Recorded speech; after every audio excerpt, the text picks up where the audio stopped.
Good evening, everybody. Call the meeting to order. We have a meeting for October 20th, 2025.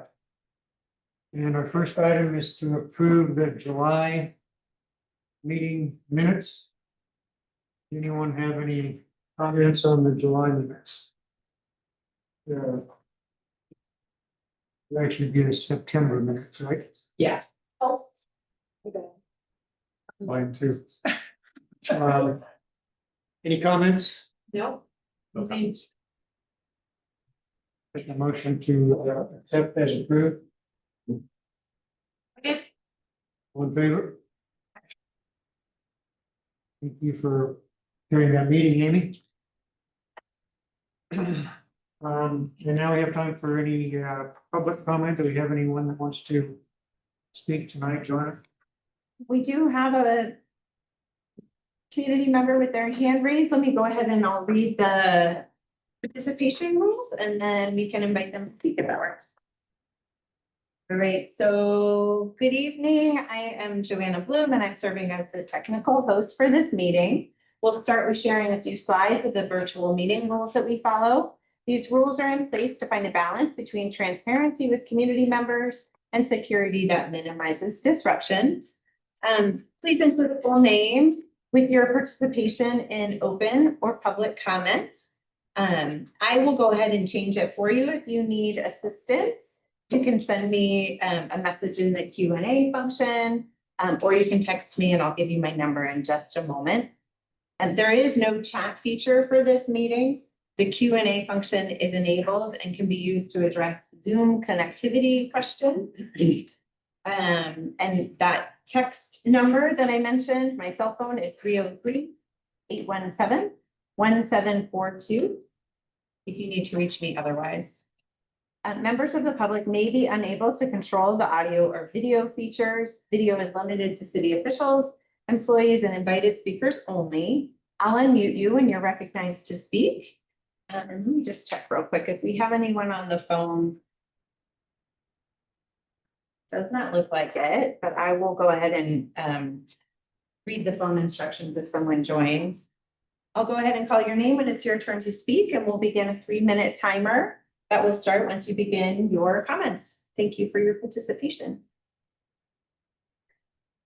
All right, and with that, I do see one virtual hand up. If anyone else wants to speak, go ahead and virtually raise your hand as well. But Elizabeth, we can start with you. And you should be able to unmute. Can you hear me okay? We can, thank you. Right. Hello, Rab. I have submitted a policy change request for the Boulder Valley Comp Plan update. My policy change says Boulder's ag water delivery system depends on 160-year-old legacy irrigation ditches, which present many opportunities for system upgrades to minimize water loss and maximize the yield of dwindling water supplies. The city and county will partner with local ditch companies, farmers, and ranchers to upgrade our ag water delivery systems to maximize ag water efficiencies and to ensure the survival of viable agriculture in the Boulder Valley. I hope that RAB will support my proposed policy change to the Boulder Valley Comp Plan. I'm sure you're all aware of the severe challenges the Colorado River is facing. I fear that as Deadpool on Lake Mead and Powell approaches, California and Arizona will strong-arm Colorado into sending more water downstream to them, and Boulder's share of Colorado River water, that is CBT water, will become much less firm. This is why I believe it is necessary to start upgrading our ag water delivery systems now. Many folks view ag as a greedy, ignorant water gobbler who must be taught a lesson. However, our ag water reality is much more nuanced and complicated. Boulder Valley farmers have been dealing with chronic water shortages for decades and have developed creative strategies for dealing with shortages while still maintaining viable farm businesses. However, their water delivery systems depend on local ditch companies with shoestring budgets and with limited capacity for infrastructure upgrades. Upgrades to ag water systems are also out of reach of many OSMP and county open space ag leasees because they only have 3 to 5 year long lease contracts. City and county government partnership is needed for ditch companies and lessees to make the necessary upgrades to our ag water delivery systems. The city and county could help by increasing investment in their own open space ag water delivery systems, mobilizing more work crews to maintain ditches, providing grant writing assistance to ditch companies and lessees, and funding a grant program for ag water upgrades. These actions would ensure the survival of Boulder Valley agriculture, local food, and the green fields which surround and cool our city. Our citizens value Boulder Valley agriculture for the local food and many ecosystem services it provides, but ag cannot survive here without water. A firm ag water supply will prevent desertification of our open space lands and will prevent dust storms, grass fires, and soil erosion. I hope you agree with the importance of making ag water delivery system upgrades in this time of increasing climate change and water supply uncertainties, and will support my proposed policy change to the Boulder Valley Comp Plan. Thanks very much. Any questions?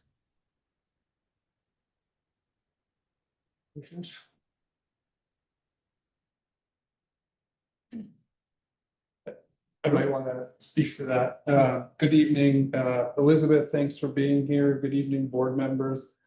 I'm Joe Tadeucci. I'm the Utilities Director of the City of Boulder, and Elizabeth is a very respected member of the community, works a lot on irrigation ditch issues.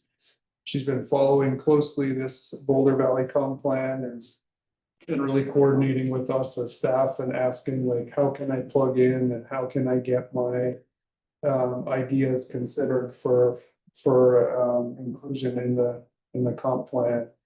And historically, the Boulder Valley Comp Plan has had language in it really prioritizing local agriculture and supporting it. And I know our staff have been working with the planning team on that language and wanting to enhance it. And so Elizabeth brings up some really important points around, I know she's interested in efficiency of irrigation systems and agriculture. It needs a lot of help.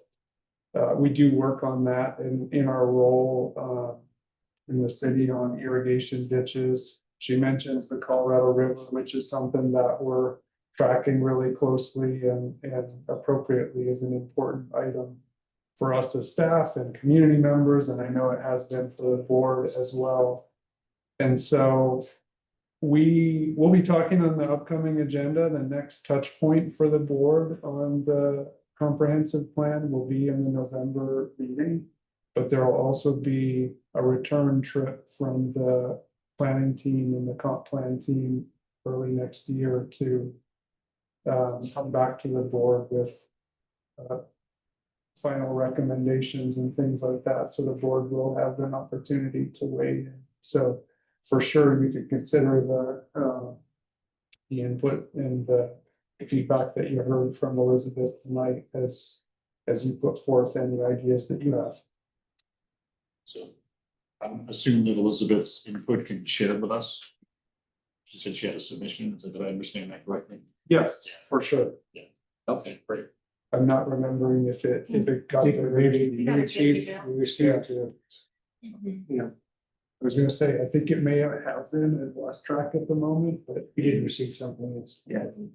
Okay, thank you, Elizabeth. Thanks. We have 2 more community members ready to speak. We have Kirk, Vincent, and then Lynn Siegel. And Kirk, you should be able to unmute.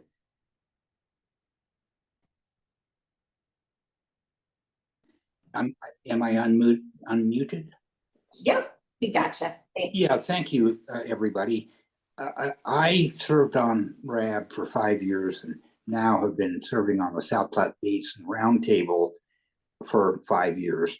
And I learned something that might be germane to tonight's discussion, and that is that the Colorado Water Conservation Board staff, at our request, has been working on trying to get a consultant to do a statewide inventory of water use by so-called CII customers, commercial, institutional, and industrial.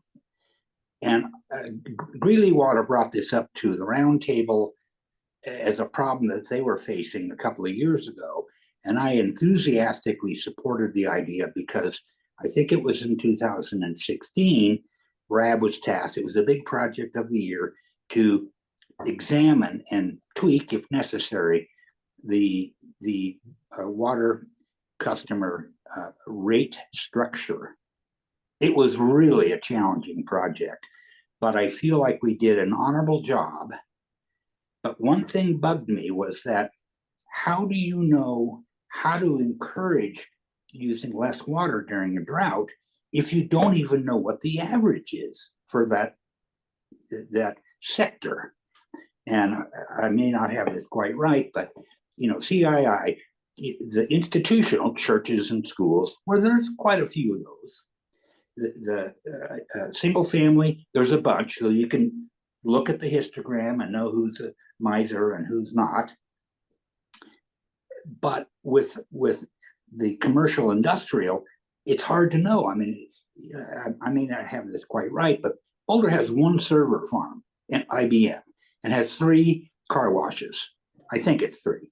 But it's like, how can you know how to encourage reducing when you don't know what is average? And so that was the one single thing out of the, I think, honorable job we did, was we're kind of guessing at the user types where there aren't very many of those customers in your internal books. So I don't know where the state staff are in accomplishing that, but it is in the works somehow. And I can work with my friends and figure out where the progress is on that, and I'll get back. I'll write to Joe or something. But anyway, thank you. Thank you, Kurt. Okay, I might want to comment on that as well.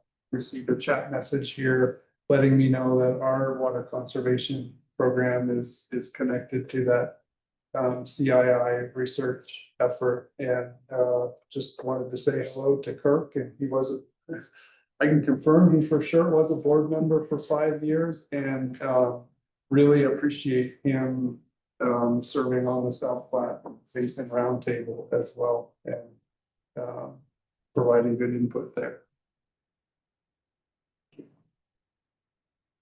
Okay, we do have one last community member. Lynn Siegel is signed up to speak. Lynn, you should be able to unmute. Yeah, it's hard to talk about water here when in Gaza they don't have any water at all, or it's, been given in aid trucks that have been reduced and they're still bombing people and etc. But, I'm sorry, once up at CU, I was trying to get someone on a water conference about my concern of I'm just using water, just waiting for the warm water to come on. And that this is not a big deal because it just gets recycled anyway. Well, recycling takes some energy and water treatment. My brother is in water treatment for years with the city as a water chemist. And I think if I have any use that I don't want, that should at least be encouraged to either get, direct heater under your sink or whatever to minimize the use of water that way. I was watching the water restriction issues coming up before the city council last week, and it really concerned me that gray water is prohibited in Boulder still. It just seems like I've come out of another century or something to be in Boulder and have gray water prohibited. I don't know the rationale behind this, but it's a concern. And just the growth in Boulder mostly. is definitely gonna use more and more water when we've got people starving and having no water in Gaza and in the Middle East and all over the world. And why are we so excessive in this country that we can just, drain it out waiting for warm to come? And I understand that there's, you know, energy intensity to getting installation of these features where you don't have to just be putting it down the drain. But I just like to see some more output into the community about how this waste is occurring. I mean, I haven't irrigated for 20 years, 25 years, so it's not like I'm using any there. I was really thankful that Joanna called me back today because I've been draining some probably out of one of my toilets or something. Really appreciated that, Joanna, to follow up on it and avoid any waste that I possibly can. And meantime, I appreciate all that you're doing. There's no other board that's more important than yours. It's absolute. Thanks. Bye. Thank you, Lynn. Anyone else? Nope, we're all set. Okay. The main, main body of the meeting tonight is a couple of information items from staff, and so I'll turn it to Joe to introduce the folks who will enlighten us on this stuff. For sure, and I'll keep my intro super short tonight. We do have the two information items. As luck would have it, each of our deputy directors are kind of overseeing one of those items, and so I'll turn it over to them to do the intros. But on the water budgets, from my vantage point, it's one of the more important policy things and operational things that we look at as a staff and as a board every few years. And so that's a really important one. And then broadband is an item of community interest. And as you'll find out tonight, our water utility staff have a role in supporting getting the next phase of that off the ground. And so those are the two items we'll have tonight. So Joanna will tee up the water budget item, and Chris will take care of the broadband one. Over to you, Joanna. Thanks. Weather and sports. Thanks, Joe. I'm Joanna Bloom. I'm one of the deputy directors in utilities. I'm over the policy and planning side. I also oversee utility billing, which we have some staff here tonight that is supporting, that is from the utility billing group. And I'm also supporting the broader team and looking specifically at water budgets and how they will inform the water rate study that we have coming up in 2026. So Crystal's going to give you a lot of the details, but just as a high level background, water budgets were started in 2007 after the 2002 drought. And they were put in place as a water conservation measure, but then also to support drought response. So while we believe that they can be a valuable tool, 18 years of operational experience have kind of led us to ask the question about whether or not they need some fine tuning or refinement. So we're undertaking the process now to understand how budgets are working from the customer standpoint, from all of our customer classes, CII, but also residential. And then also just looking at the administrative complexity and seeing if there's ways that we can streamline. And then again, all of that information will be used with staff and the broader water rate study that we have coming up next year. So super high level. Crystal's going to kind of give you an overview and a primer. And then there's opportunity for public comment, board input, and that going forward to shape the process. So I'll pass it over to Crystal. Sounds good. Good evening, Rob. Crystal Maury, Senior Water Resources Engineer. Tonight, I'll be providing an overview of our current water budget policy and the planned process for evaluating and potentially updating that policy. I have a good stopping point in here for questions, and then we'll have time at the end for discussion too.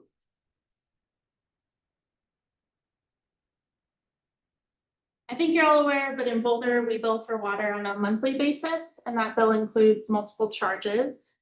These charges include both fixed charges, which are tied to operational costs that don't change, and variable charges tied to incremental costs for treating and transporting water. The water budget policy is applicable to only one of those charges received on a customer's monthly bill, which is that water usage charge. That charge is typically around 35% of a bill, and it's a variable consumption-based charge that's determined using the rates you all help decide every year and the water budget policy. So water budgets are an estimate of water needs for individual customers based on a variety of factors. The water budget isn't a limit, but rather it helps determine the rate, so that dollar amount that each 1,000 gallons of water consumption is charged at. Only a handful of Colorado communities have water budgets, along with a number of communities in California too. So here are our 2025 rates for reference, with relative cost increasing as you go up the graph and relative water use increasing as you go to the right. As you can see, customers are billed at a lower rate for water usage that's below their budget, which is that green area, and billed more for water use that's above their budget. So water use from 0 to 60% of a customer's budget is charged in that block 1. And then as their water use exceeds 60% of their water budget, that additional use from 60 to 100% is charged in block 2. And block 3 is for 100 to 150% of their water budget, and so on. So here we have the account summary and graph sections of a typical bill. This is a September bill for a commercial customer. Their water budget for the month is 108 kilogallons, and their actual water use for the month was higher than their budget at 212 kilogallons. So because their use was higher than their water budget, this customer is getting billed in multiple blocks. Block 1 and 2 are those first lines highlighted in green, where use in those tiers is charged at a lower rate. Then the use beyond their budget is getting charged in blocks 3 and 4, and those lines are highlighted in yellow and orange. And the customer didn't exceed 200% or double their budget, so no water consumption is getting charged in block 5 here. So water budgets were one of Boulder's responses to an extremely severe regional drought in 2002. Many communities, including Boulder, had to issue watering restrictions for the first time ever. In Boulder, restrictions were limited to outdoor watering and resulted in minor landscape loss. After that devastating drought, there was a combined regional push to update planning, policies, and projections to be more resilient to drought in the future. Boulder did many things around that time, including developing its first drought plan and updating its planning scenarios. And water budgets were one tool developed to support drought response.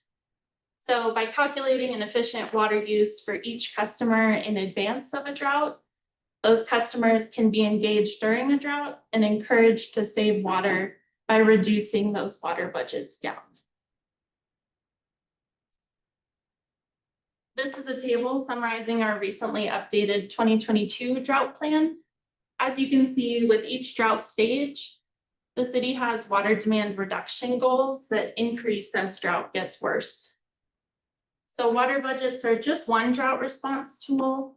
Drought response really needs to be comprehensive in nature and would include community education, watering restrictions, and related enforcement. So many other communities have similar drought response plans that simply don't include water budgets and rely more heavily on education, enforcement of restrictions, and general rate increases. So our water budget policy impacts all of our customers in different ways. Here's a graph of the distribution of different account types within the city. So the vast majority of accounts are tied to single-family residential. And I want to call out that multifamily and commercial, industrial, and institutional, which I'll call CII because it's a mouthful, are largely, those two customer classes are largely indoor uses only. So those customers typically have a separate outdoor meter, and that outdoor meter is classified as a metered irrigation account. So a number of accounts can be just a bit misleading because the water use per account can vary dramatically. So as you can see here with those metered irrigation, CII, and multifamily accounts, although there's significantly less accounts, they still make up a good portion of water consumption within the city. Each of these account types have a different calculation for determining a customer's water budget, ranging from fairly straightforward to very complex. And in general, the more predictable the use, the simpler water budgets are.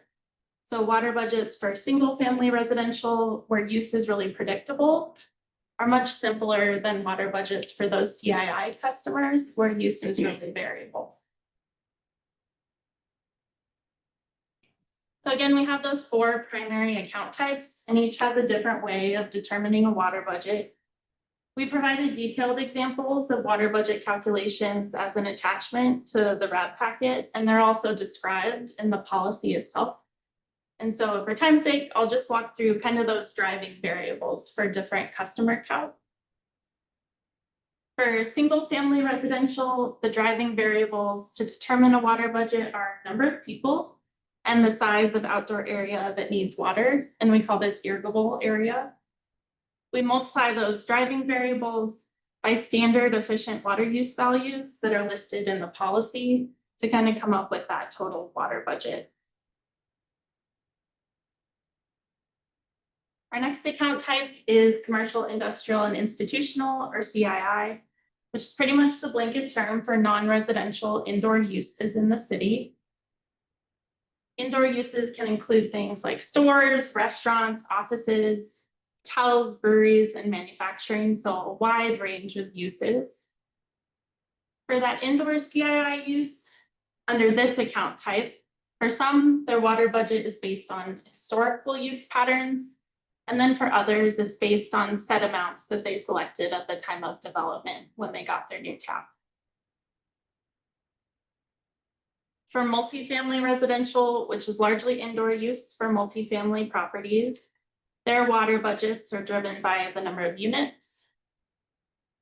And for metered irrigation, which again is typically that outdoor use for CII and multifamily customers, the driving variable for their budget is that irrigable area. So the driving variables I've just described are much more nuanced in the policy itself, which is attached to your memo. But this is a good time to stop and answer any questions you might have about the water budget policy. What's an example of the metered irrigation customer? Who would be customers? So typically, if you think of a multifamily apartment complex, they will have an indoor meter, and that's classified as multifamily residential, but they will have a separate outdoor meter for irrigation of their property, common areas, things of that nature, and that'll be classified as metered irrigation. Can the rates be adjusted during a drought? Raised? They fixed? Multiple years or? So the policy is flexible. The primary method the policy was set up is that we would reduce the water budgets. So we would reduce everybody's water budget by say 10%, and then they would naturally experience those higher price points. Okay. And then there was somewhere I was reading about CII criticism based on historic water use, because what if business change one type of item goes from an office to a restaurant or vice versa? Is that is the type of CII a factor in price? Yes, yeah, so it's an excellent question. Yes. So we can reset it to the customer class average if the business type changes. So let's say if you went from like a retail store to a restaurant, we can reset it based on the meter size. But typically, like the budgets right now, they aren't fast enough to do it more frequently than once every 12 months. So you might, as a business owner, have a several month period where you're paying higher rates until your budget catches up. Within a year. within a year, if that's your budget type, sometimes it's within 3 years. There's several different types of budgets for CII, so it gets complicated pretty quick. More so than I'm comfortable with. With the single family, I'm interested because like, I know it's households up to 4 have the water budget. How many, like, what is the percent of household with 4 versus more than 4? Do people regularly call you and say like, our household budget's changing? What does that look like? So, yes, we do get water budget adjustment requests fairly often, and if Vanessa could chat me a number, if she knows off the top of her head. Vanessa Bonner is our billing supervisor and she's over here, but you know, I would say, I don't know the percent off the top of my head, I can get back to you, but it's a steady diet where people will call and say, oh, I have 5 or I have 7. That resets on an annual basis too, just because families change and grow. And so there's a steady diet of it, but let me get back to you with the number. On a related question to that, how does a customer go about requesting a change in their budget? Let's say I take out a little bit of sod and put gravel in, and what, you know, changes like that. How do you go about changing that, and do people even know that they can do that? Some people know, the community is rather educated and they might do something like, for example, you can include right of way, city right of way in your water budget if you're adjacent to, you're on a corner or something. You can ask for a water budget adjustment, and there's a form online that you can fill out, and staff tries to keep up with that on a monthly basis. Typically, we do get water budget adjustment requests, but there tends to be a lot of confusion where people feel like, hey, I have, my water budget is 7,000 kgals a month and I only use 2 kgal. You need to reduce my budget. And so the conversation we have more often is, you don't want to reduce your budget. You that will make your bill go up. And so right now you're fine. You're within that 7 kgal. There's some people that get it and it does work for them, particularly families in Ponderosa. They will have a lot of family members in a house, and the water budget adjustment does help, but that's kind of an outlier. At the time you designed the system originally, each individual property was looked at on some kind of GPS basis, and Yes, the yes, irrigable area was somehow yes. estimated, and That's right. That's exactly right. But the data over time, there isn't an API with our billing system. And so it doesn't, that GIS data is pretty static. And so it's on a case by case basis, whether or not it changes over time. Typically, because, and you can correct me if I'm wrong about this, but the irrigable area for single family residential doesn't change that much because we get big blocks. It's like up to 5,000 and then 5,000 to 10,000, isn't it? Am I right about that? That's for stormwater. Oh. But yeah. Yeah, so it's not real-time data. So if we wanted to go back and really have a lot of data integrity, we could probably update those GIS values, but. one thing that struck me, I'm taking some pain medication, so maybe I didn't quite get it all, but I mean, it struck me as an extremely complicated system, and at what point do you reach a sort of a point of diminishing returns? I mean, I understand what you're trying to do, and to be fair, and to be equitable, and to be efficient, but at what point does the mechanics of the system outweigh the benefits that it's conveying? Yeah. That is the $1 million question, right? Like, that, I think that's how staff is feeling, where it's like, hey, there are a lot of diminishing returns, and we could probably right size them so that we get that sweet spot a little bit better dialed in. Right now, I don't think we have it nailed, especially for CII. Single family residential, it's probably not all that bad, and this is now 100% my opinion. And so I would also like to hear what the community has to say, but we want to get it a little more dialed. So when Kurt was talking about the Colorado Water Conservation Board doing this like statewide survey on CII, I mean, is that going to be down to the NAICS like level of each one of these types of business? It's a restaurant, so it should be in this light. I mean, that seems in a way to give you so much data to make it so much more complicated by like having much more granularity around the classes. Yeah, so the statewide study is that kind of benchmarking study that'll say like for restaurants, here's a good metric to use. I will say we see a lot of variability in the CII class for restaurants, even when you get that average. The spread between the lowest water use restaurant and the highest water use restaurant is far greater than what you see in the residential side of things. And with benchmarking for CII customers, it becomes really difficult to find a driving variable that is reasonable to include in a system like this. Like, for example, car washes, a really good identifier is how many cars are going through the car wash. And we can't like tie that as a static value within the billing system because that fluctuates all the time.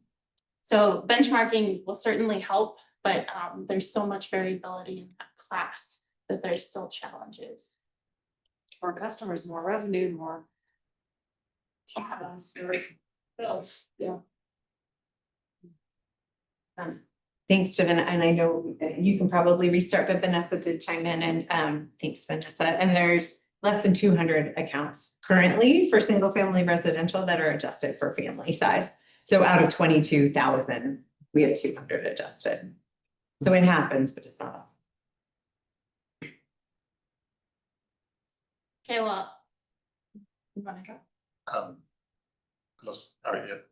Can you say more about agriculture, given Elizabeth's presentation? I mean, how is that, for what share of CII is going culture, but also how is the billing for them, the budgeting for them compared to other uses? I can chime in. Kim Putnam, Water Resources Manager.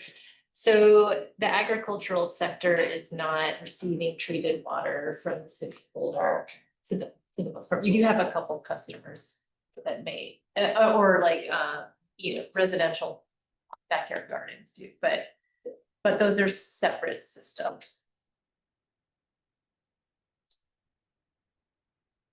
Okay, so I'll hop back in and we have time at the end for discussion too. So water budgets were established in 2007, but not much has changed since that time. And I'll just go through some indicators that signaled to us that it was time to dive back into water budgets. So I've shown you all this graph before, just illustrating that water demands have dropped significantly since the early 2000s. Those bars are total municipal use and those lines are per capita water use. So water budgets were established in 2007, that yellow bar. And as you can see from that time, water use has continued to decline. So what that means in relation to water budgets is that efficiency amounts that were set prior to 2007 likely aren't a great fit for our community anymore. And so here's an example of what I mean by not a great fit. In dark blue, we have percentile distribution of water budgets across single family accounts in 2024 split out by month. And then in light blue, we have actual consumption for those same customers. So on average, actual consumption is significantly lower than the customer's water budgets, which means they're experiencing little to no price signal compared to like what the policy intent was. Sorry, can I, quick question, while you have that chart up? It is interesting because it does look like in summer months, when you're doing outdoor watering more, that it is going beyond the budget. And so I guess as you're looking at this, is it going to be more seasonal or? Cause like, I think in like, it looks like January to June, like the top end of the whisker is below the budget. But then from July to November, the actual is above the end of the whisper is above the budget. And so it seems like when you have outdoor watering, there's more variance, I guess. But is that accounted for in the seasonal usage? So the water budget policy includes two components, which I'll highlight. One is like a monthly ET distribution, and that's what's determining kind of that water budget per UC there. And then another component is like for single family residential customers, they are not blanket allocated a set amount for their whole landscape. As the landscape gets bigger, they're allocated less and less per that landscape size. And that's kind of like a heavy nuance of the policy. Yeah. And so that does lead to some of that extreme end water use, but I will say overall, there's opportunities to improve our education with the community in terms of how much their landscape actually needs versus how much they're using. And a lot of landscapes take as much water as you give them and look beautiful in a variety of irrigation schedules. So there's opportunity there for continued education.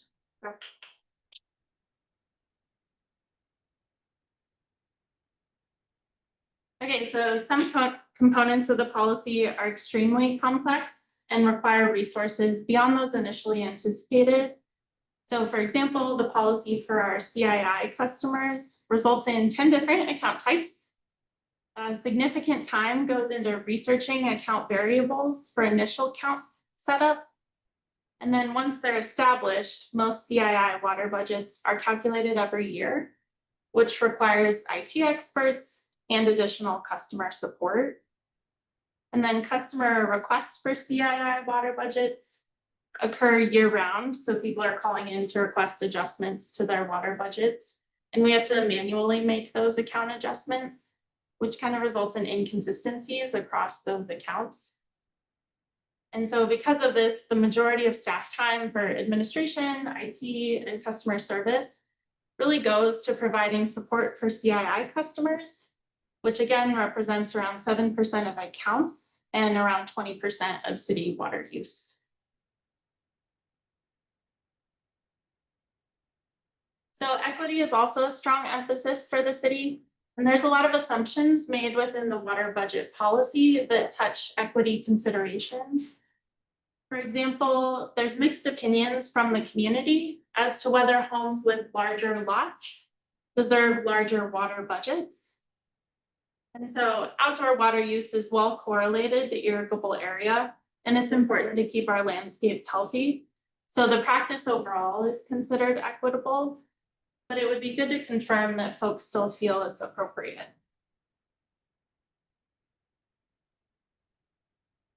Now on to process.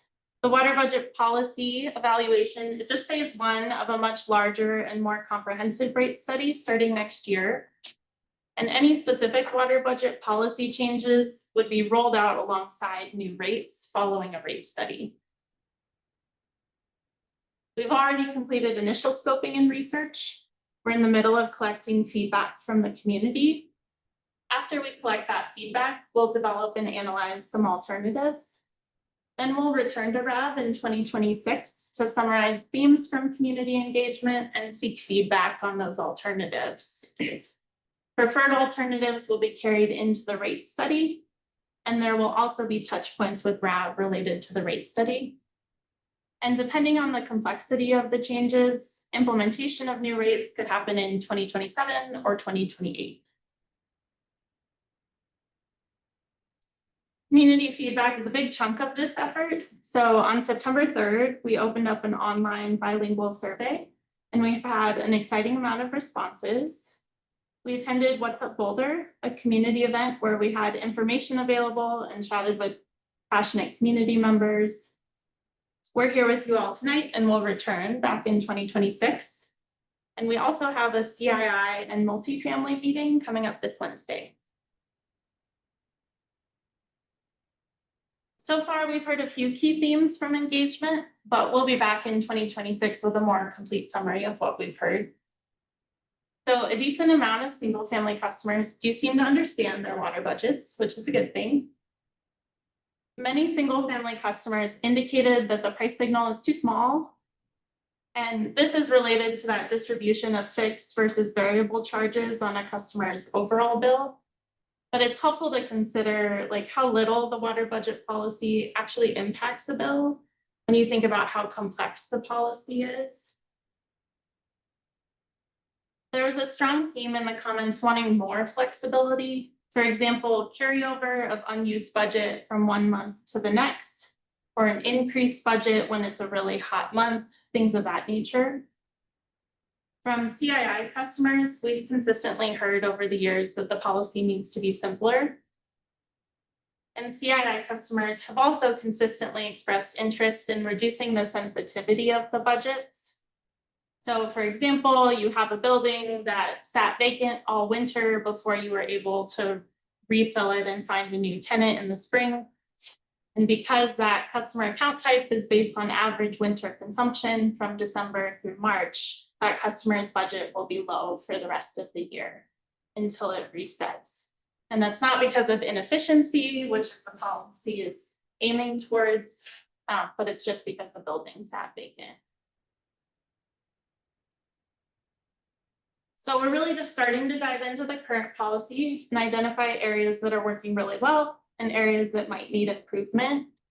And as we comb through data, staff, and community feedback, we'll be looking for opportunities to simplify the policy so that it's easier to explain to our customers and more sustainable to administer. And we'll also be looking for opportunities to improve its effectiveness. With those two key goals in mind, we also need to balance a wide range of considerations. And so we have a team of folks with different lenses working on this to ensure a balanced approach. The 4 primary lenses we anticipate using when evaluating any water budget policy change are customer experience and equity, ease of administration, water conservation signals, and financial performance. So thanks for your time. I know that was a lot to digest and maybe a little bit boring, but excited to hear your initial feedback. And a reminder, we'll be back in early 2026. One more question. I was really curious to read, I think it was a slide like 2 back that said the customer said there wasn't that much sensitivity to the tiers. And I'm curious because I think 1 month we did hit like the 4th tier doing a lot of Wisdom work, and we for sure noticed that, but like month to month, I certainly don't notice the second. And so is it more we just need fewer tiers with greater difference, or is it more like we don't notice like the lower tiers, or like could you speak a little bit more to what Yeah, I think the general theme of the community feedback we're hearing is like, it doesn't matter how much I use, I'm not seeing a change on my bill. And so what that typically gets at is that the budgets are much higher than consumption. So normal fluctuations in your consumption aren't even hitting tier 3. And tier 1 and tier 2 are pretty similar. So you don't really see like bill impacts that are within that budget. But certainly when you start to go over or when there is a leak, we will often get calls. Yeah. Do you get a lot of feedback from CII customers that are surprised by how much their water bill is, or that have hit the block, the 3rd block or 4th block, and are like, oh my God, we can't afford this? Is that something that? Yeah, we do, and I think it's hard for them to understand, depending upon what type of water budget they have, how to influence that, because as Crystal described, the average winter consumption, it defines some of the budgets, and so that doesn't always translate into use, and so we will typically get calls if the budget seems too low and the bill really spikes. That is absolutely noticed. And we can't always, like sometimes we can reset it to the customer class average, or we can make the adjustments that we can make. But it's not really, unless we went way customized like we were talking about, we really kind of have blunt tools to address it. I'm wondering, like, with all of the administrative burden that comes along with a really complicated system, if you simplify it, but then you have a handful of folks that sort of get hit hard because of the way it's structured, if there's some way to alleviate the strain on them while you tweak according to their budgets, but it's a very small number. If you have the affordability fund, for residential customers, if there's something similar that you could use for like use nonprofits or businesses that are just starting up and like didn't quite have the handle on what their water bill is gonna be. It's For sure, we can definitely look at that. I think the people that we hear from are typically businesses that are newly occupying a space, and the business type is not fixed, or the residency is not fixed, right? So like, for example, we heard from a shared working space, a co-working space, where they were doing fine for a long time. But then all of a sudden they saw more users, which is great. But then they had a hit in their water bill because they were using more water, and it'll take a little bit for that to adjust, right? So if the business type were static, or the car wash got the same exact number of cars per month, then you would be fine. But it's the variability, I think, that accompanies businesses that makes it really hard to even with a customized budget system, right size it so that it works throughout the ages, right? You might get it to work for a year or two. If you're like, it's a boutique that sells, you know, camping gear, like even if you had that much like detail around the specific type of business, Right. you're gonna still have that kind of fluctuation. And if you have new businesses that are like getting their feet under them, maybe there'd be some kind of community assistance. That, Yeah. You might wanna chime in a little bit here. I think the board is naturally hitting on some of the things, and it's great that that's coming out in the discussion here, and we're hiring a consultant to work with us on this and help us figure out the mechanics, just like you were saying, Amy, of like, well, how do we balance this? And so tonight's intent was to just give you a background and an introduction to this.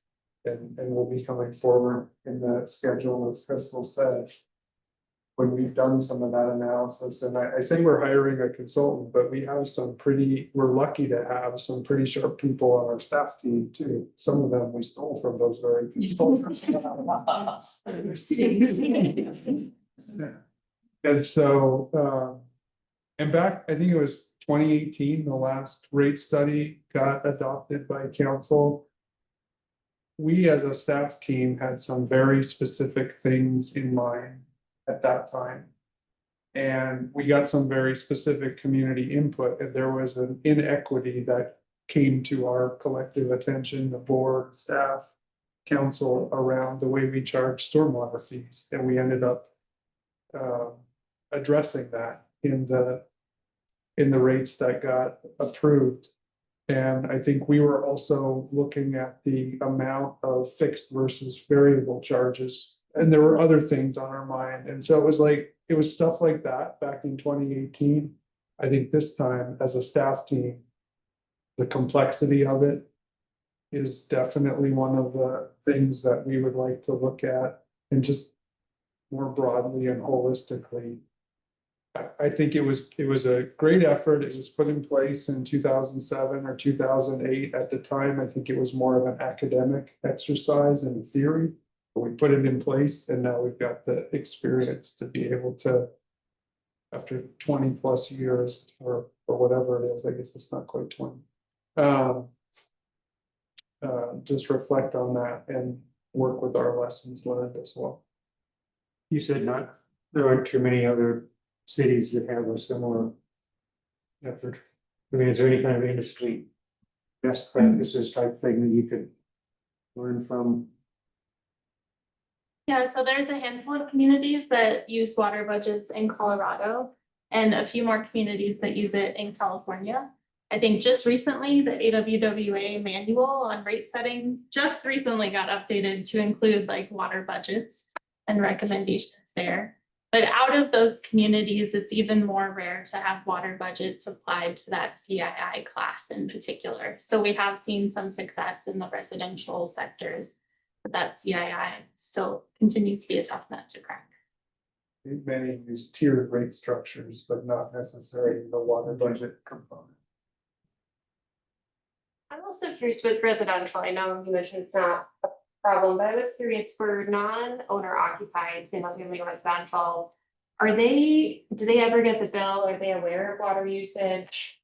Like, what does that look like? Yeah, so multi-family residential, is that Or what you're like even like single family, just non-owner occupied? The rent situation. Yeah, so it's different. The answer is different for both. So the tenant and the owner get to determine who gets the bills and who pays the bill. So that's kind of property specific. An owner can absolutely have the tenant get the bill so they can see their use, but that's really based on preference. Multifamily residential most often has like a property manager, and so they have a third party paying their bill. And I almost never see their bill and don't really know how it's distributed. And again, that's based on kind of the owner of the property management system. It's related, my question is related to that, but have you heard anything from the community about the multifamily like sector and some of the challenges that they see with the water budgets and any like ideas they have to make it less complex for them? Yeah, so hopefully we'll get some feedback on this meeting on Wednesday. We did invite property management companies and others that kind of interface with the bill to get some more specific feedback. I think typically the feedback that we get from multifamily residential is like they don't even know what a water budget is because they just don't have to, they don't use it. And I think you're less incentivized in a multifamily residential setting because you might conserve like crazy. But if your water use is distributed evenly, you're might be offset by a neighbor. So it's one step. So it's intriguing that you're getting feedback that people don't feel a lot of pressure. So that is interesting that there might be some public support for, maybe lowering some of those amounts. So people do occasionally get a hit from a high water use month. I think that is intriguing to look at. It's also interesting with the timeline. It looked like the big reduction came in after the drought, but before the budgets were put in. But it does look like a small, it's hard to see a statistical analysis. It looked like a small reduction. Maybe that's technology improvement, low flow toilets, whatever. Be interesting to see on that. Is the first tier, is that just for indoor use?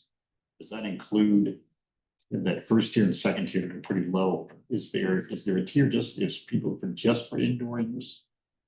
So the water budgets were established with that concept in mind, that at the time around 60% was indoor and around 40% was outdoor. Okay. But how the policy is carried out is like the total budget gets determined first, and then it gets distributed.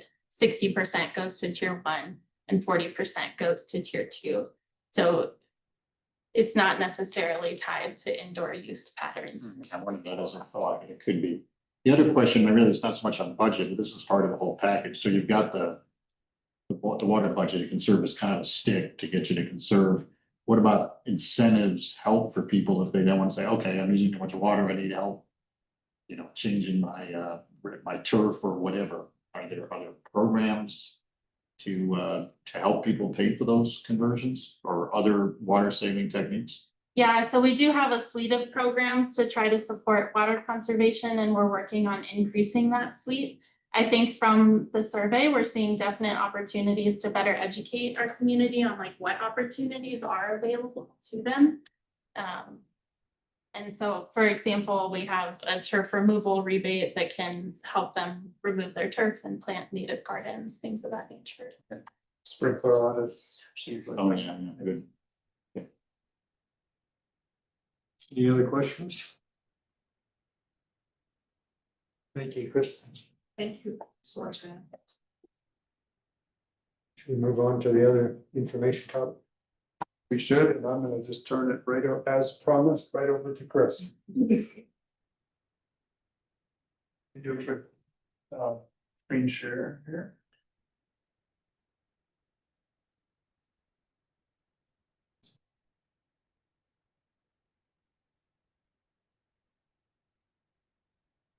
Make sure my slides are ready. I'm gonna run them. All right, good evening, board.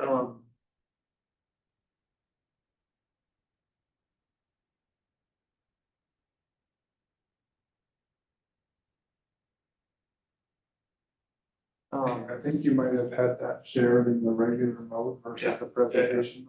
Sorry, I thought I had practiced that earlier. Apologies. Let me start over. Good evening, board. Krista Bill, Deputy Director of Operations for Utilities. It's good to be with you tonight. So we have an item that is kind of outside of the normal realm of wet utilities for you to learn. We feel it'll be of interest to RAB because of just the overall significance of this item in the community, and also just want to explain briefly the role that our department's playing. So for those two items, we're bringing this to you, how we're advancing this initiative. So the brand or title of community broadband, that's what the city has established to represent how we're gonna deliver high-speed internet to residents and businesses in Boulder. And so, as you'll learn, we've actually been investing in and using high-speed internet for a long time in the city for city buildings and facilities. But we're on the doorstep of an exciting new phase of this work.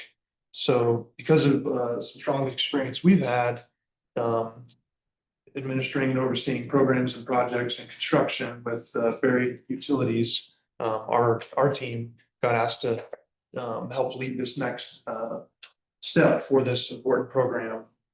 And we were able to bring a few new team members on board, Maria and Randy. We will meet officially here in a few minutes. And they're going to help us succeed in this effort. So our IT department, innovation and technology, have typically led this kind of work. They're going to stay involved. They're not going away, but again, it's kind of our turn to be more prominent in the lead of this. We have other cross-departmental teams as well that are helping support this overall effort. So it's not all on us. So we believe community broadband is going to have increasing visibility over time. So tonight's just about getting you up to speed, sharing what the city's doing, explain, like I did, our department role. So I'll now turn it over to Maria Rotunda, who's our community broadband program manager. She's going to do the sharing tonight. So just give me a minute to pull up the slides.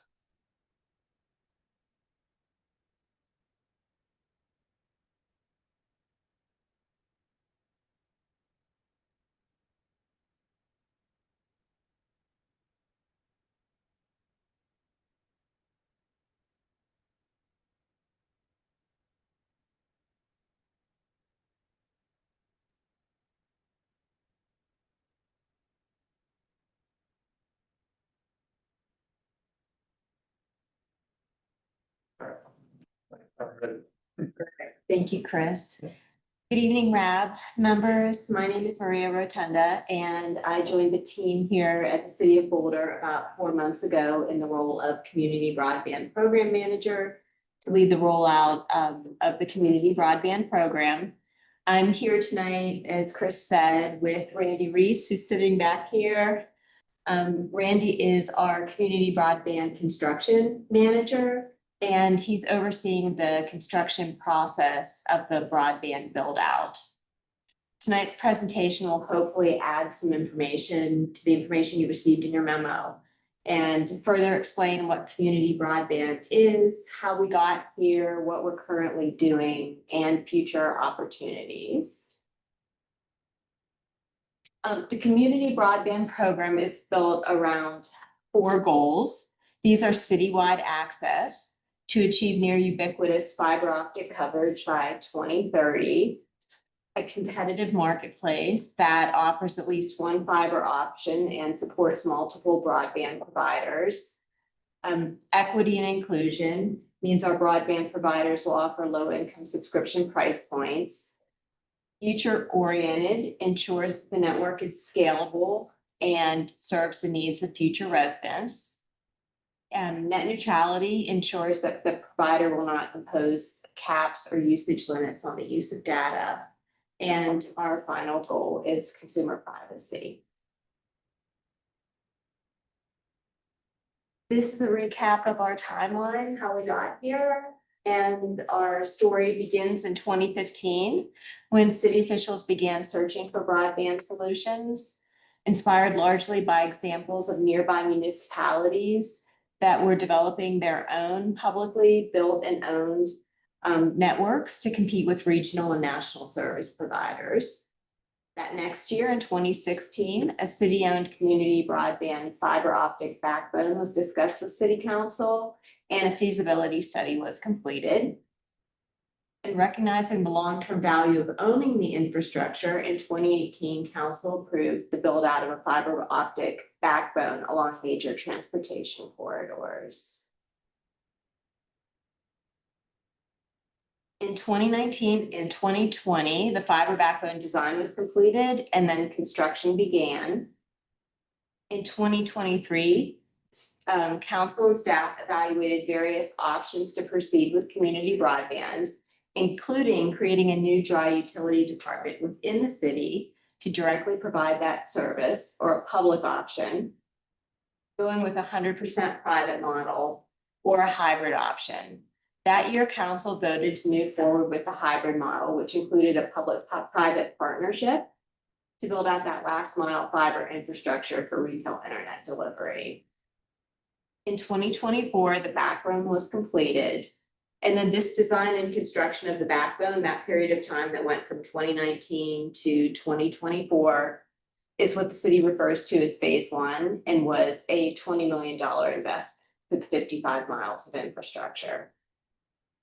Later that year, the city issued an RFP for a service provider, and Allo Communications was selected. The city and Allo signed a 20-year lease agreement. And now here we are in 2025, and Allo is beginning construction. These next few slides are going to address our construction build out process with Allo for this last mile internet retail delivery. This agreement is valued at $9 million. It's based on Allo's initial payment of $1.5 million and the expected monthly fees from subscription services.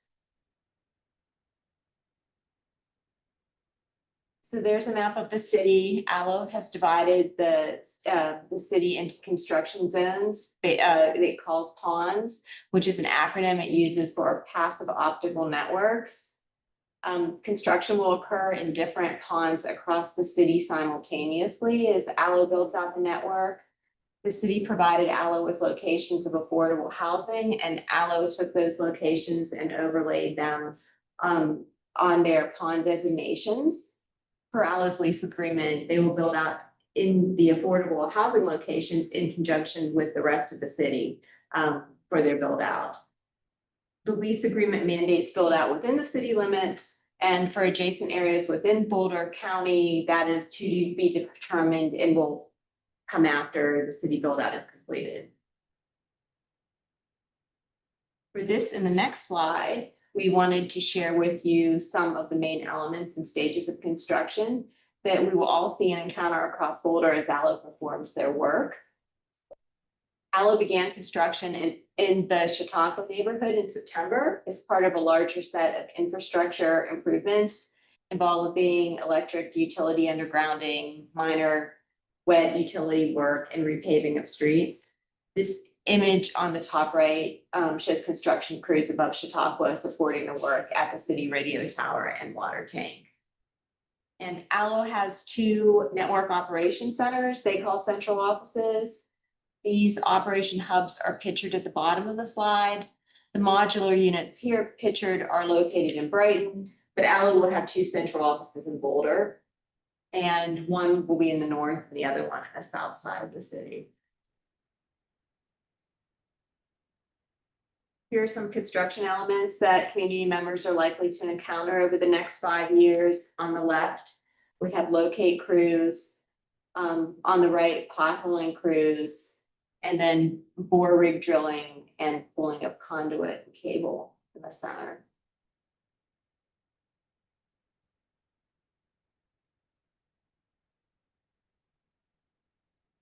This lease agreement that Allo signed with the city has several milestones and deliverables. First, for construction, it's expected to be largely completed by the end of 2029. As mentioned, the city has provided Allo with income qualified addresses in order to meet an equitable build out guarantees. So construction to income qualified neighborhoods will occur in tandem with other areas of construction and also be completed by 2029. For service, Allo will offer all higher education students residing in Boulder the option to upgrade their service level tier at no additional charge. And through a program it calls Community Connector, Allo will select 25 nonprofits for free service for 3 years. And Allo will offer discounted service to income qualified residents.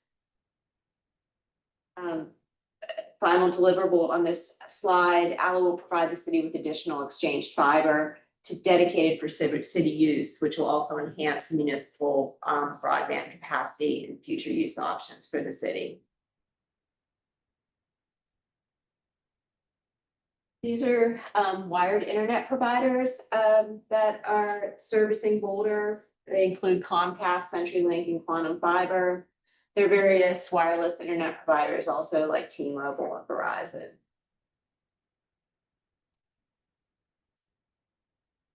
And as was mentioned in your memo, the city also manages other uses of fiber on its infrastructure.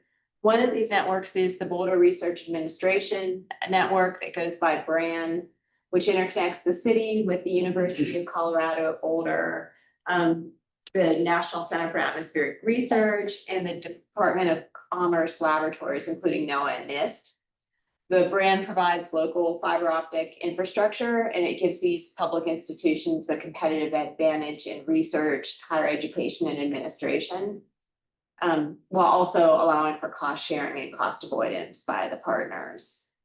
And another one also mentioned, the BBSD, is an exchange of long-term leases of city underground conduit and BBSD fiber strands. The city also leases fiber to Boulder County for its data center through an intergovernmental agreement. In addition to these projects, the city has other unlit dark fiber that can be used for other applications.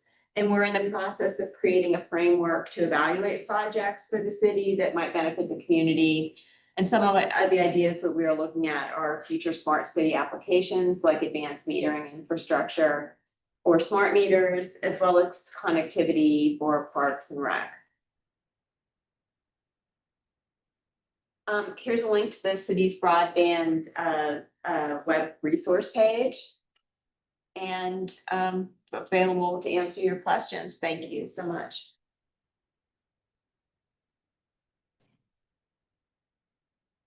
Could you speak to the terms of the lease agreement? What exactly did we agree to over 20 years? What happened at the end of that 20 years? What's that like? So some of those deliverables, if we have the deliverable slide.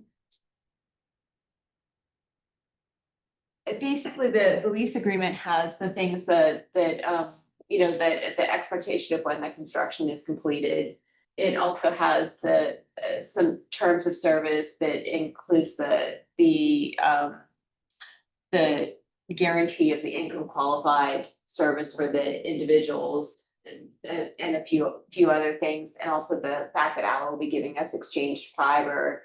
It also has terms about like payment of the monthly subscription fees and when those are due, and you know, the process which that ALLO would pay us each month for the subscribers that it signs up.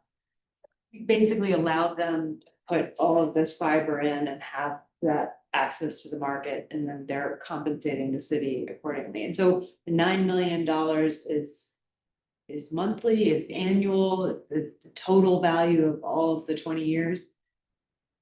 It's kind of viewed as a net present worth Okay. for recouping that much of our $20 million investment. If I could maybe just add to what Maria shared. I mean, these are some of the key highlights, Katie, of the agreement. There's some other provisions about like pairing backbone, and so yeah, just to emphasize, I mean, we're giving up some of this capacity that we put in the ground, and it really is a public-private partnership. That's the main takeaway here.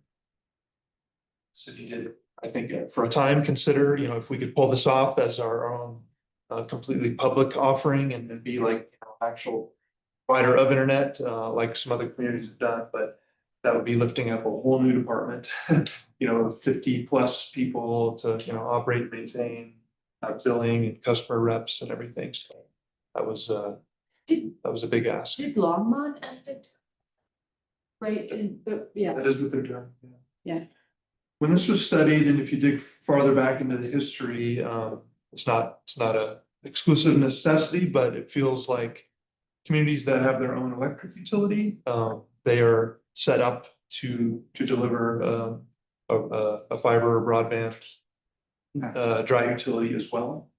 So again, it's not an exclusive situation, but a lot of communities that are doing that, they do have their own electric utility as well.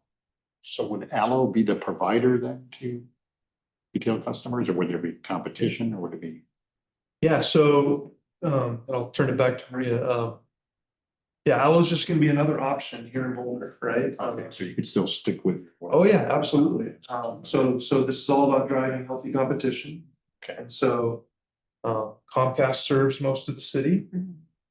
And Allo, per the agreement, will be offering service to the entire Boulder community, residents, commercial customers, so. And they're filling in that last mile gap to make sure that we have total coverage across this. That was what drove it originally, was a concern that the commercial companies would not provide equitable connections for everybody, or that there wouldn't be enough price competition, or is that what drove the desire to do this originally? That's a fair comment. Access and price. Yeah, I think, Get access for everybody and reasonably priced, and it was, I think, difficult for some of the council members to. Kind of let go of having our own utility and really owning it ourselves, so.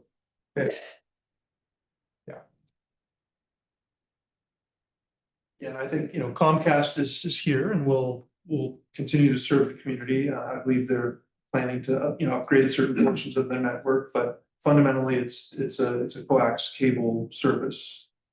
So Allo is gonna be a fiber-based offering, Which will allow more higher speeds. higher speeds. More reliability. Any idea what the price will be for consumer, for? It's supposed to be at or lower than whatever their other offerings are in Colorado. So I think they're the lowest price point that I currently saw that they have in Colorado is $67. Per month. Yeah. So the utilities team obviously has a lot of really valuable experience with construction, underground construction across Boulder. You mentioned that Chautauqua was the first location and it was timed with the resurfacing of all of these streets. Is there a coordination around some, upgrades to pipes and transmission mains or other things that are going on that are also gonna be timed with the Allo construction? For like a total alignment between utilities and Allo? It's a great question. I think for sure we'll keep our eyes and ears open for any of those alignments. That makes sense, Amy. Most of where Allo is gonna be working is in kind of the public right of way, outside of the main street corridors. So most of our wet utility projects are typically kind of in the roadway corridors, not exclusively. And then the other thing to keep in mind is there are necessary offsets between different infrastructure types. Not just putting it right.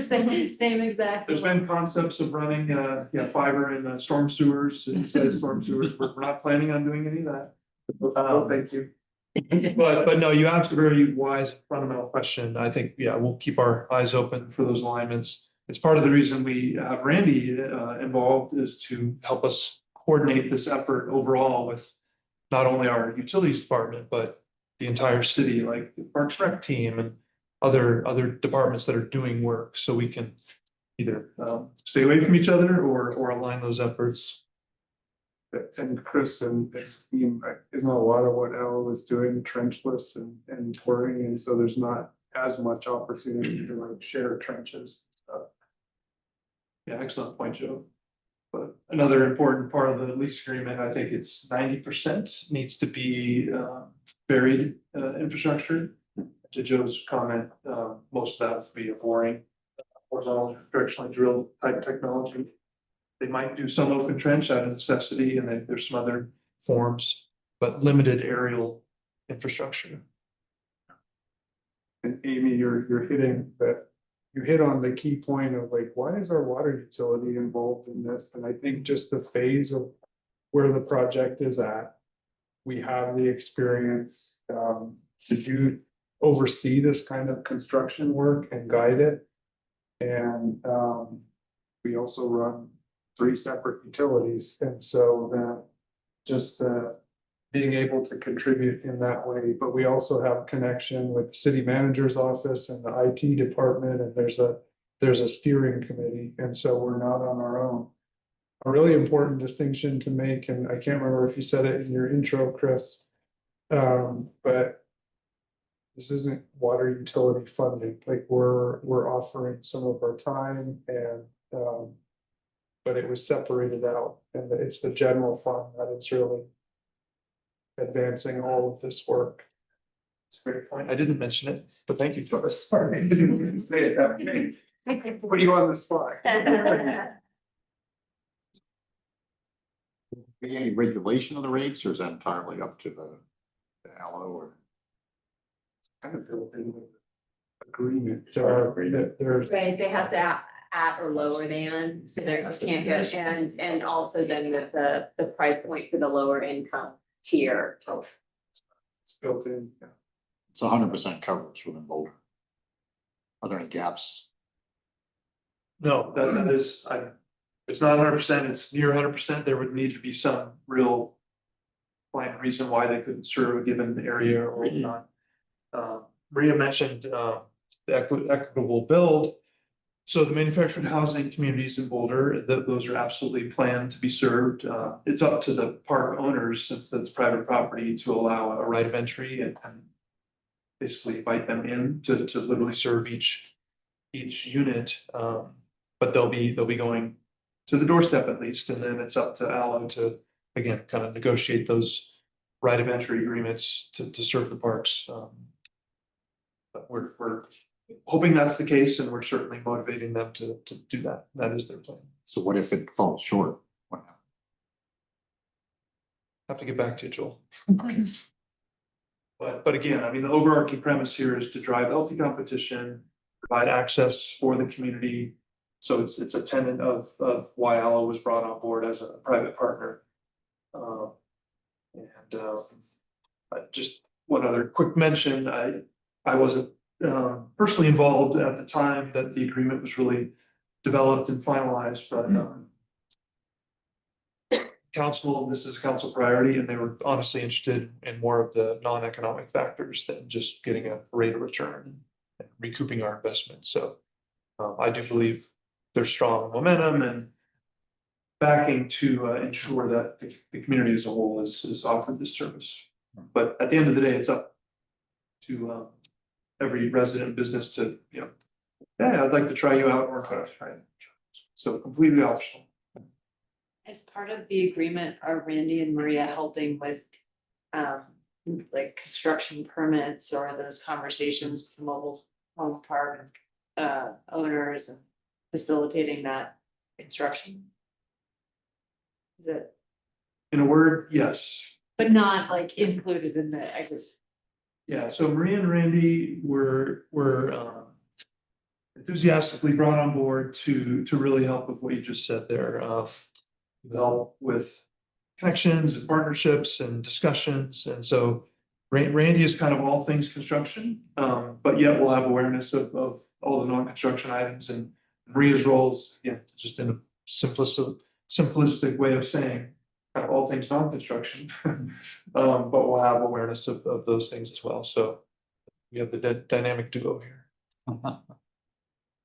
I think Randy's role is really to help facilitate the success of the construction. We had a bit of a bumpy ride on the first phase with a lot of our utilities infrastructure getting hit in the construction, and so he's there to help the contractor succeed, but also looking after our interests.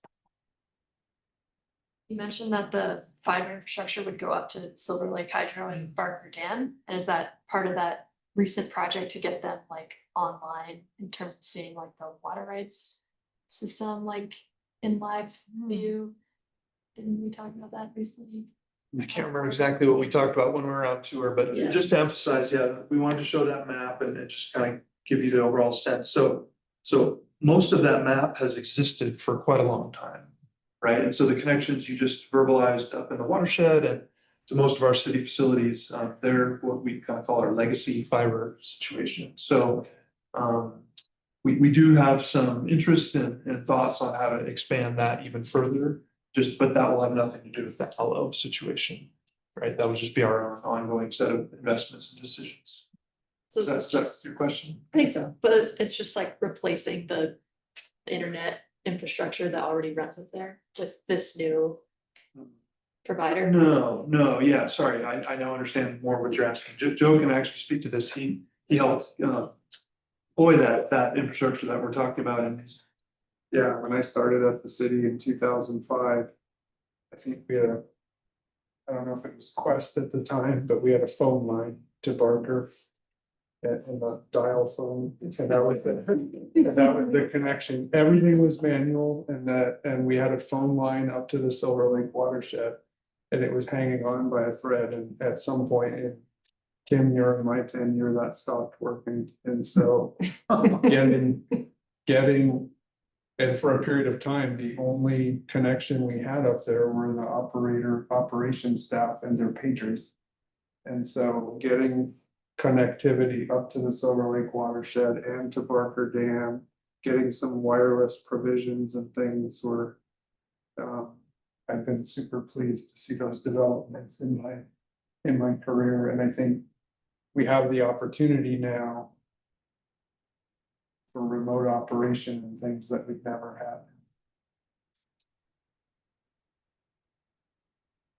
had. But the OWL project and everything that Chris and Maria are talking about tonight is separate from that, and it's really, that's focused on the city limits, within the city limits for the most part. Any other questions? Thanks, Chris. And just one last comment from me on that, I think 2018 was the last time that we had an information item with the board on our metering technology, and so all of these communication upgrades create potential opportunities for us in the future to have automatic metering and some of our water conservation goals, so that will only help. I should just, any other cities in Colorado doing a public-private partnership on broadband? I think so, but I could not name that. But there are some. I think Centennial was exploring. Well, It's a great, fair question. There's lots of history summarized. Maria has been digging through all of this history since joining our team. I can't pull it off. I mean, Allo is operating in Erie and Greeley and Breckenridge, and a bunch of other Colorado markets. And there seems to be a lot of different players that are building out fiber infrastructure in different places across, smaller ones that are even building it out, or contracted with bigger ones that are building it out that way. And so I'm not really sure those specifics. Thank you. Move on then. Any matters from the board tonight? So I just have a question, and I saw something in the paper about the council considering landscaping and watering requirements, like nighttime watering, and I'm just kind of curious what's going on. Is that something that's gonna is it gonna come before RAD? Seems like maybe too late, or will that? it has actually. Yeah. Sometimes when those things get reported in the paper, the nomenclature might not be the same as what you saw, but I'm forgetting what month it was. I think there were a couple of touch points where the planning staff came here and briefed the board on those updates. I believe it was July. That was the one. Yeah. So that's in front of council right now. Yeah. They actually considered it last Thursday and decided to extend the meeting. They suggested some of the findings that they wanted staff to bring back. Any other items? Board? Matters from staff, John? Yeah, a couple of things. I talked about the fire in Nederland, and we were contemplating on the agenda having a Boulder Valley comp plan further discussion tonight, which will be in November, but we'll talk about that a little bit under matters. And so I just wanted to mention, I think most people are aware of the difficult situation with the fire in the Netherlands Shopping Center, and definitely our hearts and thoughts go out to the people and businesses that were affected by that in the Netherlands community. For us, given the proximity to Barker Reservoir, that it's right there. And the fact that it was an emergency, we were monitoring that and closely, and also offering direct support, as often happens in emergencies, to the town of Netherlands if they needed it. And our operations teams, and specifically our water quality team, was more active, and we were actually taking water samples in Barker Reservoir, because some of the firefighting water and chemicals that were being used, just concerned that was getting into the drinking water. Our utilities maintenance staff went up there pretty early in the morning and put out some straw wattles and things like that to try and contain the runoff. And our water resources staff were communicating with other water users on Boulder Creek to just let them know that there was an incident, and the state was in communication with us as well. So appreciate all the team members who chipped in on that. As a precaution, we slowed down some of the water that we were releasing to Boulder Creek, and we eliminated that source from our treatment just to do some water testing and sampling and make sure it was okay. And our water quality team went out and did that over a period of a few days, and we determined that there weren't any effects. And so within a day or two, I think we were able to return the flows to the creek for aquatic habitat and things like that, and kind of back to normal conditions. But it was a real bummer to see that. I turned on the morning news and to see what was happening. So that town of Netherland will be recovering from that for quite some time. So I thought I'd just mention that to the board before I move on to the next thing. Any questions about that? Yeah. They end up using water from Barker? Not that I know. I think they were just, it was a structure fire, so they were just using water from the trucks. Yeah, they tapped the town of Netherlands hydrants, right, which is a total separate system from the watershed up, but not from Barker. And so some firefighting chemicals can have PFAS and things like that, and so we were just checking on all of that and taking precautionary measures just in case, but it all turned out okay from a water quality perspective. I guess it's a good example of, I mean, it's a horrible thing that happened, but it's a good example of how we can shut off different sources and keep things safe. And it sounds like, seems like your team was on top of it immediately. Yeah, for sure. Wasn't there a, like a forest health project above Barker on that side and? Is that Yeah, side I of mean, the- there was one specifically up, Arapahoe Ranch, I think it was called, which was private property. That was the most recent one that Boulder's kind of been partnering on, but over the years, there've been various Forest Service and county does forest health projects in that basin. This was a structure fire, so, Yeah. but in the event that it was more aggressive, then there's been work there. Yeah.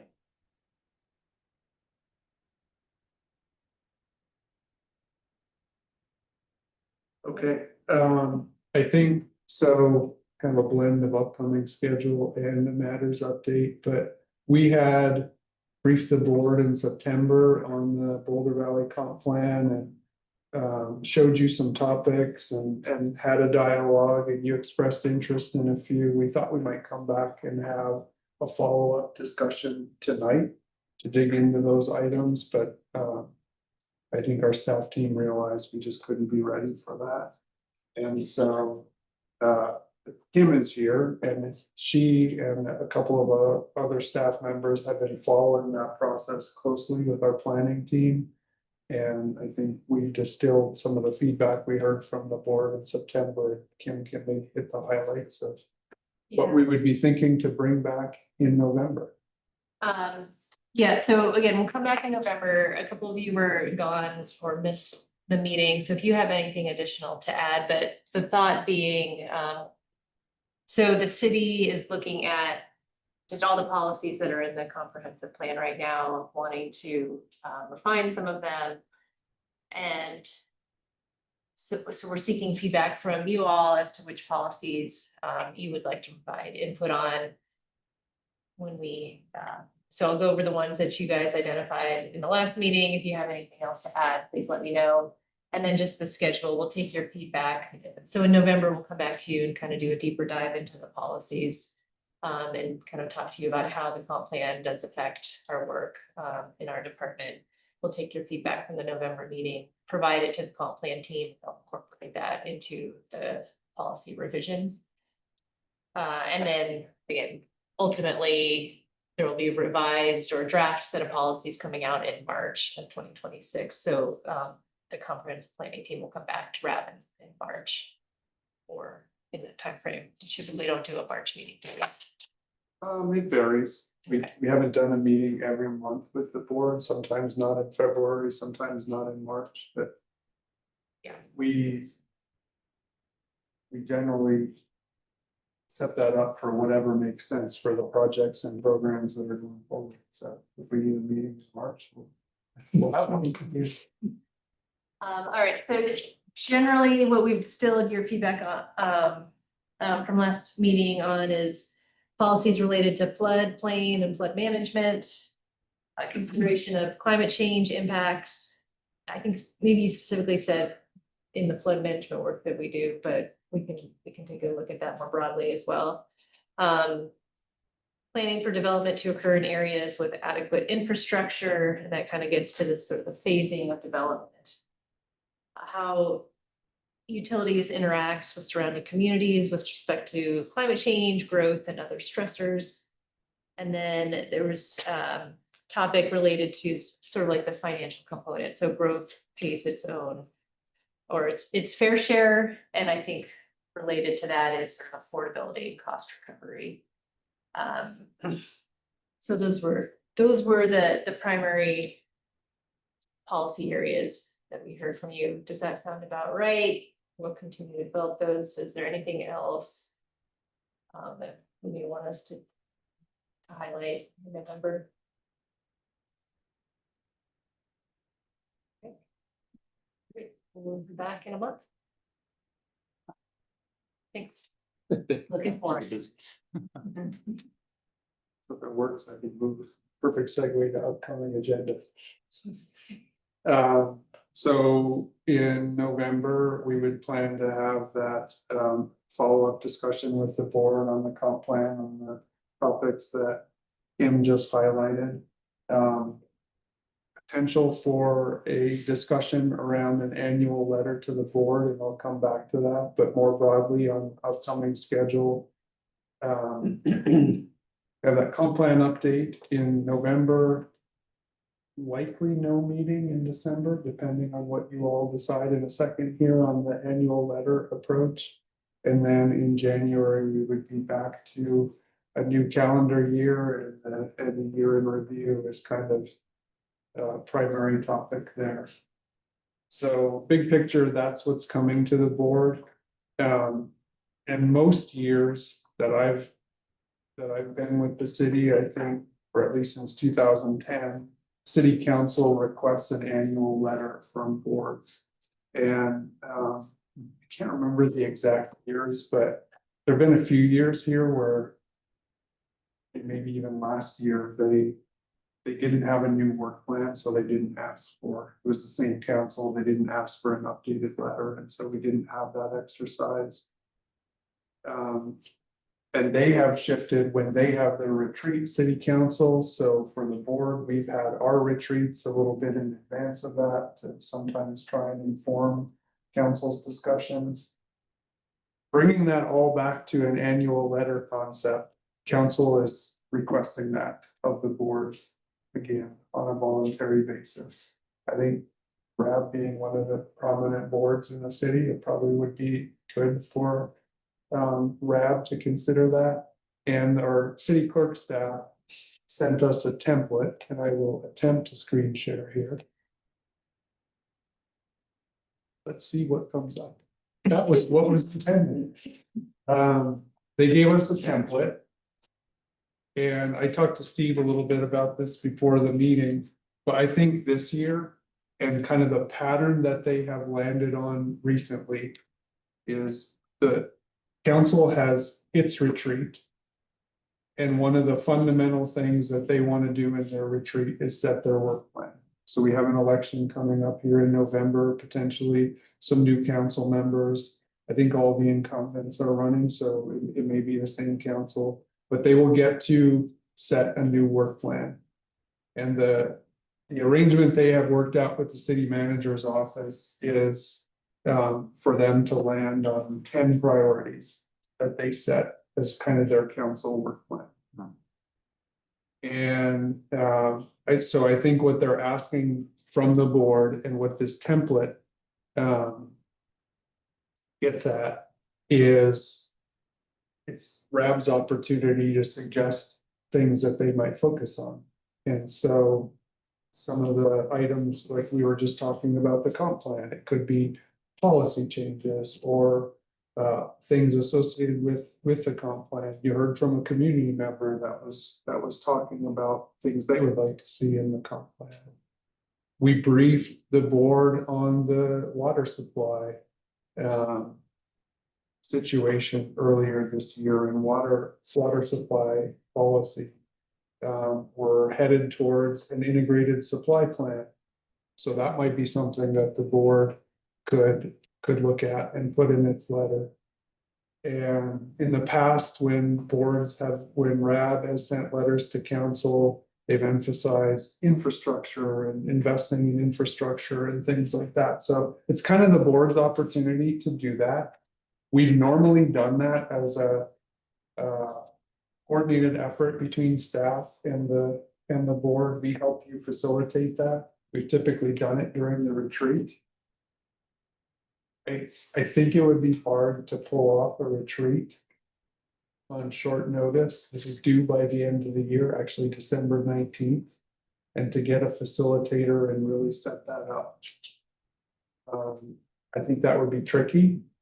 So one approach that the board might consider is to have that as kind of an agenda item next month.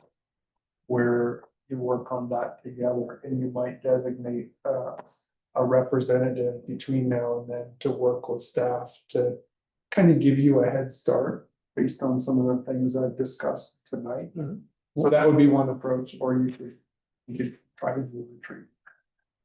What that would be, I'm sorry to interrupt, but what that would really be is sort of like a consensus of the concerns that we as board members have, or hot buttons or specific issues that we think might be useful to have in front of the city council. And it would be just a sort of a bullet point and a paragraph of maybe 3 or 4 issues that we might come to some agreement or consensus on as a board. Yeah, since I've been a director and when RAB has done this, it's generally fit on a single page and it's been 3 or 4 bullets with like an introductory, here's our stuff, thank you, and the bullets, and thanks for considering. We could even refer back to what was done last year or 2 years ago and consider.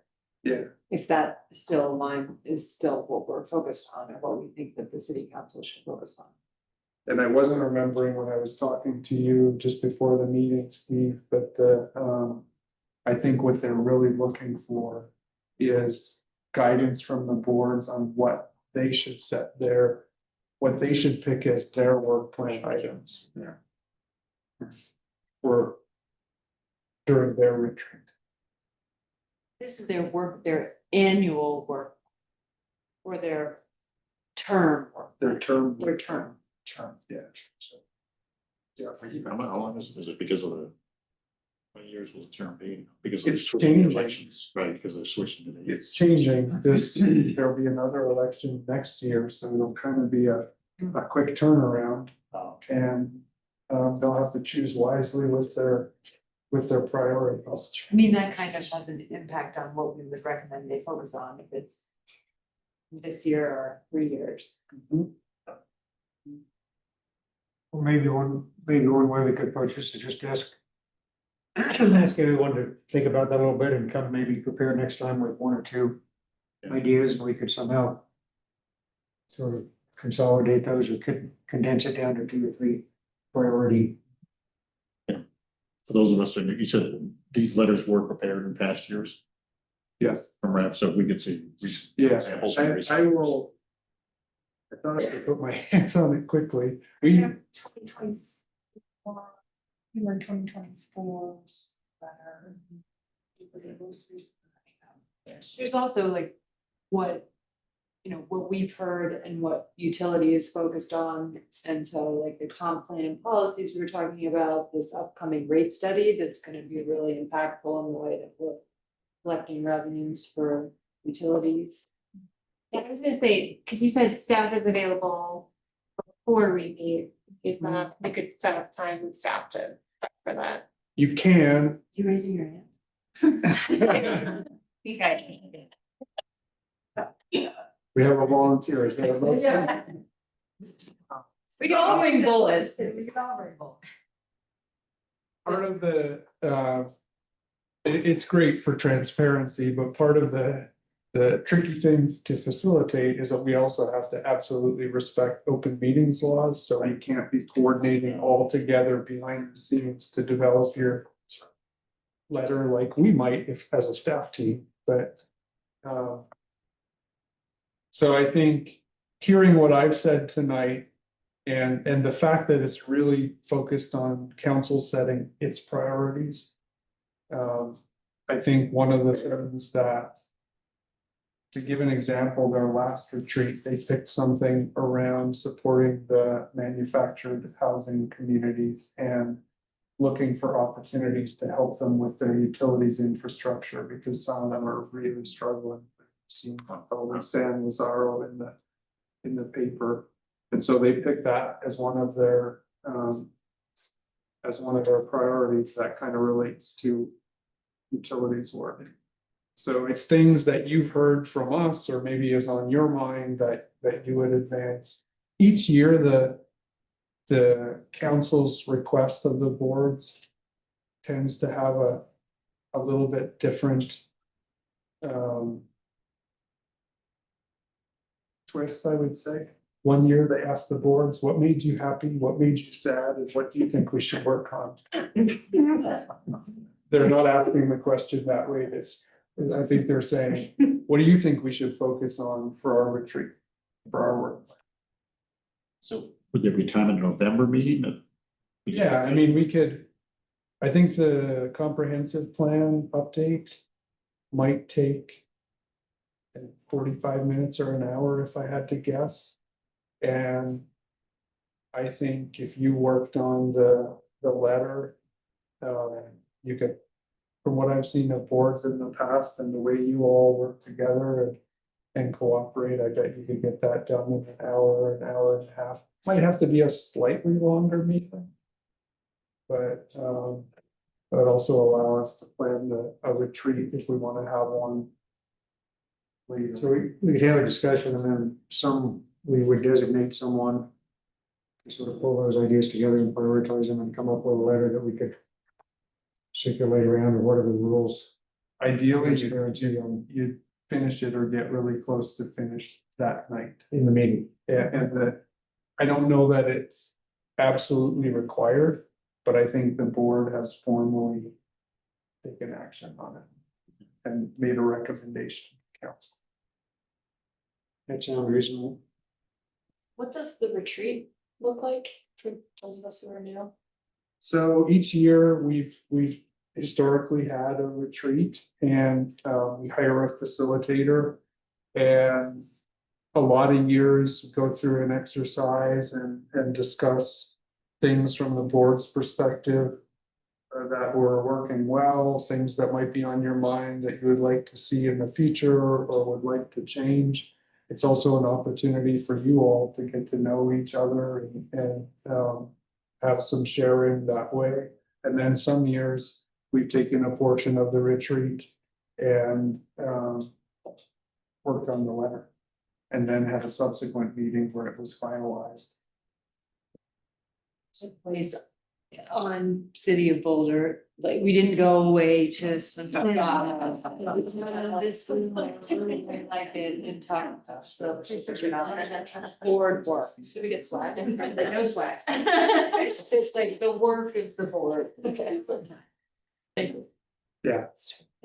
And each board has a little bit different style when it comes to a retreat. Some of them do them on the weekend and it's all day. I think the signal we've received over the years from RAB is that prefer to do it on the weekday and not spend like a few hours and. Yes. You can send around like the last 2 or 3 of these just to help us get a sense of what they typically look like. Help you get a sense, and like I'm saying. It might be good to designate. 1 or maybe 2 of you to work with us. Between now and the November meeting to kind of. Capture what you've heard from the board, what your sense is, what guidance you've gotten from us on the template, and. Maybe get a head start of some things that the board could consider. And you might have. Whoever that is might come up with a bullet list of 7 or 8 items and you would decide. Are these the right candidates, and let's pick 3 or 4 of them or Yeah. something like that. Yeah. That might be from kind of where we sit and what's being requested and the time available. In my mind, that might be an efficient approach. Yeah. I'll send you my thoughts.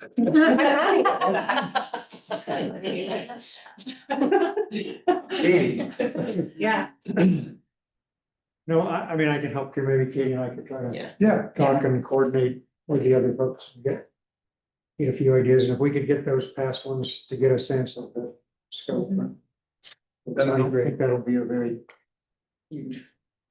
I don't think it's a huge Yeah, lift, yeah, okay. and I think it could be done in a night. Put that on the agenda for. I do think, given like the state of Colorado's budget challenges right now, the city and county of Denver's budget challenges right now, a bunch of different communities reeling as we like resize post, surge of federal funding and whatnot. This idea of like the council taking a proactive role in establishing sustainable, equitable, long-term financial planning and how utilities fits into that is probably a pretty good theme to have them be aware of and think about in their role on city council. And that's not one that we brought it up before, I think, but just. Yeah, yep, no, it's.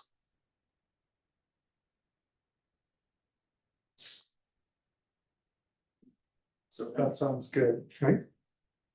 Usually the upcoming agenda discussion takes 35 seconds. It was gonna be a bit more to chew on. These days. Other items? I don't think so. Okay, then I guess, anybody have anything else? We're ready to adjourn then, can I have a motion to adjourn? Adjourn. Second. All in favor? Aye. Thank you, folks. Thank you.